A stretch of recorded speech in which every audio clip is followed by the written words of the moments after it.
कहानी है दो अजनबियों की जो एक कल्टीवेशन ट्रेनिंग के समय साथ मिलते हैं।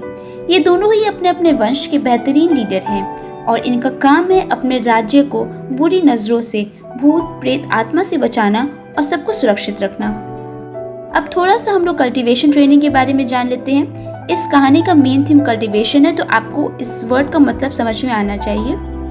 कल्टीवेशन बेसिकली एक तरह की तपस्या है जो चाइनीज माइथोलॉजी में ज़्यादातर इस्तेमाल किया जाता है। लोग मार्शल आर्ट्स, आध्यात्मिक शक्ति से अलग अलग तरह की पावर्स और शक्तियों को पाते हैं और अपनी उम्र लंबी कर सकते हैं। 16 साल पहले किसी कारण में इनमें से एक की मौत हो जाती है, लेकिन 16 साल बाद ये वापस से दोनों मिलते हैं और साथ में अपने प्रेजेंट और पास में हुए चीज़ों के पीछे का रहस्य जानने की कोशिश करते हैं। ये कहानी रोमांस नहीं बल्कि ब्रोमांस पर आधारित है। स्टार्ट करने से पहले थोड़े से किरदार के बारे में जान लेते हैं। तो ये हमारी कहानी का पहला मेन लीड है, वे वुशियान, वे इंग या इलिंग पैट्रियार्क। चाइनीज कल्चर में एक इंसान के 3 नाम होते हैं, तो ये इसके 3 नाम है। माँ बाप के गुजरने के बाद जैंग सेट ने इसे अडॉप्ट किया था। जितना ये स्मार्ट है उतना ही मस्तीखोर है। इसका बस एक काम है, अपने आसपास के लोगों को तंग करना, और ये लान वांग जी इसका फेवरेट टारगेट है परेशान करने के लिए। तो ये हमारी कहानी का सेकंड मेन लीड है, लान वांग जी।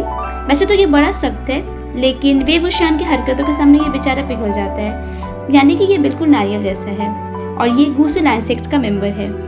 अब किरदार तो इसमें बहुत सारे हैं, लेकिन अगर हर किरदार के बारे में हम लोग जानने लगेंगे तो वीडियो बहुत ही लंबी हो जाएगी। तो कहानी के साथ साथ हम बाकी किरदारों को देखते हैं। तो चलिए, इंट्रोडक्शन बहुत लंबा हो गया, अब हम अपने पहले पार्ट को स्टार्ट करते हैं। कहानी की शुरुआत वे वुशियान हमारे पहले मेन लीड की डेथ की न्यूज़ से होती है। 4 वंश जियांग, लैन, जिन, नी के हाथों। कहा यह जा रहा था वे वुशियान ने जियान क्लैन, वो परिवार जिसने इसे पनाह दी थी, उसे पीठ पीछे धोखा दिया। वे वुशियान पहाड़ की चोटी पर खड़ा है और चारों तरफ ज्वाला है। पीछे लोग किसी जंतर के लिए लड़ाई कर रहे हैं जिसे स्टाइगियन टाइगर एम्यूलेट कहा जाता है। इसका नाम याद रखिएगा। हर इंसान उसे पाने के लिए दूसरों की जान का प्यासा हो रहा था। अपने आंखों में आंसू और तकलीफ के साथ वे वुशियान अपने आंखों के सामने ये सब देखकर पहाड़ से कूद जाता है, लेकिन एक हाथ उसे पकड़ लेता है। कोई और नहीं, ये हमारा सेकंड मेन लीड है। उसके हाथ जख्मी है, लेकिन फिर भी वो वे वुशियान के हाथ नहीं छोड़ना चाहता। तभी एक आदमी आता है, आंखों में गुस्सा और नफरत से भरा। ये जैंग चेन है, जिसके परिवार ने वे वुशियान को अपने घर में पाला पोसा था, और अपनी तलवार चलाता है और वे वुशियान को पहाड़ से गिरा देता। 16 साल बाद सफ़ेद कपड़े पहने लोग अपने टीचर से वे वुशियान की डेथ की कहानी पूछते हैं। वे वुशियान मर गया है, लेकिन उसका शरीर आज तक नहीं मिला। सवाल तो ये है, क्या वो सच में मरा है? क्या उसके वापस आने से वो शांति जो 16 साल से बनी हुई है, क्या वो रह पाएगी? उसी वक्त मानो इस बात की हामी भरकर बाहर तेज आंधी चलने लगती है। एक तांत्रिक कहता है, आत्माएं वापस आती है। हमें मो मैनर दिखाया जाता है। सारे रूम में तालिस्मान फैला हुआ है। एक आदमी बैठा है और पीछे से आवाज़ आती है, मैं ये नहीं करना चाहता था, लेकिन मेरे पास अब कोई रास्ता नहीं रहा। मेरा और मेरी माँ की बेइज्जती का बदला तुम्हें लेना होगा। मैंने अपनी जान कुर्बान कर दी तुम जैसे शैतान को जिंदा रखने के लिए। तुम मेरा बदला लोगे। ये आवाज़ मो श्वैन्यू की है।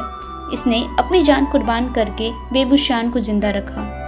वे वुशियान जब अपने होश में आता है तो कुछ लोग उसके कमरे में आते हैं, गाली गलौज करते हैं, मारपीट करते हैं और उसका सामान तोड़फोड़ करने लगते हैं। ये मो श्वैन्यू का कज़न है जो इससे हमेशा बेइज्जती से पेश आता था। इसका कज़न और उसकी माँ हमेशा उसे बुरी तरह ट्रीट करते थे, क्योंकि ये नाजायज़ था, इसलिए इसे गंदे कमरे में बंद करके रखा जाता था।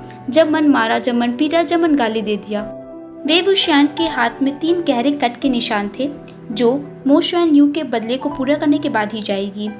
इसलिए वे वुशियान उसके बारे में और जानने की कोशिश करने लगता है। लोगों का कहना था मो श्वैन्यू एक पागल है।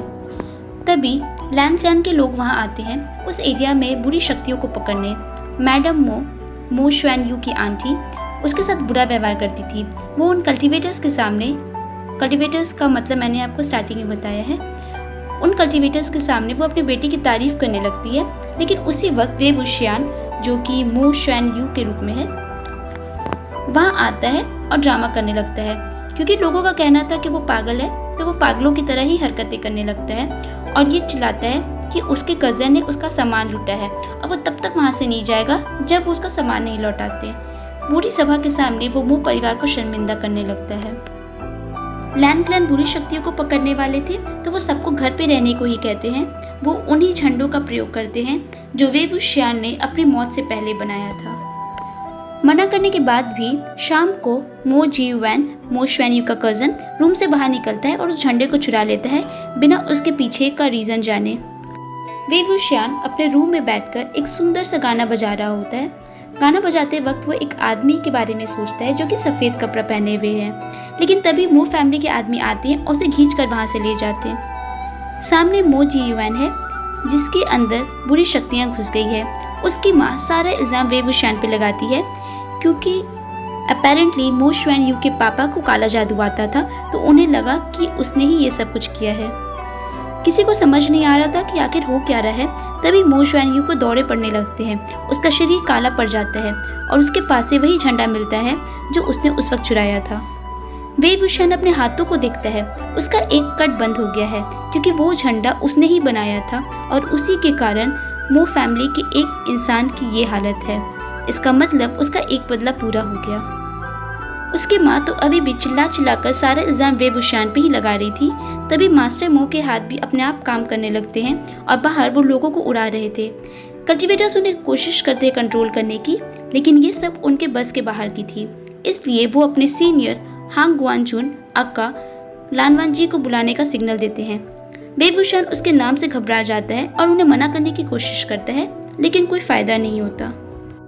वे वुशियान नोटिस करता है जख्मी लोगों के शरीर पे काले निशान है, जो कि स्टाइगन टाइगर एम्यूलेट का है, जो कि अब तक ख़त्म हो जाना चाहिए था। स्टाइगन टाइगर एम्यूलेट के बारे में मैंने आपको शुरुआत में बताया था। आसपास के लोग डरे हुए हैं, कंफ्यूज है, तभी मैडम मो का लेफ्ट हैंड भी हिलने लगता है। उसके बाद क्या, वो उड़कर, लटक कर, गुलाठी मारकर, मतलब हर तरीके का करतब दिखाकर कल्टिवेटर से लड़ाई करने लगती है। वे वुशियान मास्टर मो और मो शीयुआन के शरीर को कंट्रोल करता है और मैडम मो से लड़ाई करने भेज देता, लेकिन मैडम मो सबसे तेज़ है और अकेले ही सबको हरा देती है। तो ये सब लड़ाई झगड़ा मारपीट हो ही रही थी। मैडम मो कल्टिवेटर्स पर अटैक करने वाली होती है, तभी एक ब्लू रोशनी उन्हें रोक लेती। एक सुंदर सा आदमी सफ़ेद कपड़े पहने गोजंग बजा रहा था। उसके मधुर गीत की शक्ति मैडम मो के अंदर फंसी बुरी शक्ति को काबू में कर लेती है और सबकी जान बच जाती। ये कोई और नहीं, हमारा लानवानजी है, सेकंड मेन लीड। सब कुछ कंट्रोल में होने के बाद वो तलवार देखकर उसे रियलाइज़ होता है ये बुरी शक्ति तलवार में रहती है और इसमें स्टाइगन टाइगर एम्यूलेट का अंश है। और लानवानजी को भरोसा है कि वे वुशियान अभी तक जिंदा है।